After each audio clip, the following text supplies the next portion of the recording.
তো গাইস আমি এখানে ভিডিও করব, ফটো তুলবো, আমি যা ইচ্ছা তাই করব। আমার ফোন, ঠিক আছে, আমার সব কিছু। তা আমি যা ইচ্ছা তাই করবো, কি গাইস, তাই তো? আমি ভিডিও করব, ফটো তুলবো, ফটো ছাড়বো, শেয়ার করব তোমাদের সঙ্গে, সব কিছুই করব, ঠিক আছে। তো গাইস আমাদের যেহেতু ভিডিও ফটো এসব তুলতে হবে, ভিডিও করতে হবে, ঠিক আছে, তো আমাদের অত ভাবা চিন্তা করে এগুলো বলতে কি লস। যত তুমি ভাবা চিন্তা করবা তত তোমার লস হবে, ঠিক আছে। তো মন খুলে কথা বলো, ক্যামেরার সামনে অত লজ্জা পাওয়ার কিছু দরকার নেই, ঠিক আছে, অত ভয় পাওয়ার দরকার নেই, ঘাবড়ানোর দরকার নেই, ঠিক আছে গাইস।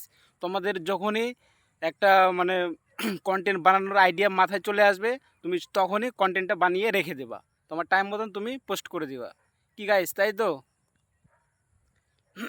লজ্জা পাওয়ার কোনো দরকার নেই। কে দেখলো না দেখলো, আশেপাশে কেউ আছে না আছে, দেখো আমার আশেপাশে কেউই নেই, শুধু মাঠ। কেউ আছে? কেউ নেই।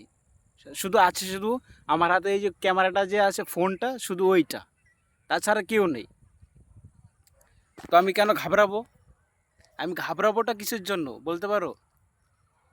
তো গাইজ ফুল কনফিডেন্সের সঙ্গে ভিডিও তৈরি, কন্টেন্ট তৈরি করবে, ঠিক আছে, ফুল কনফিডেন্সের সঙ্গে, ঠিক আছে গাইজ। তো গাইজ এইভাবে তোমরা ভিডিও করো, ভাইরাল অবশ্যই হবে, ভিডিও ছাড়তে থাকো, ভাইরাল অবশ্যই হবে।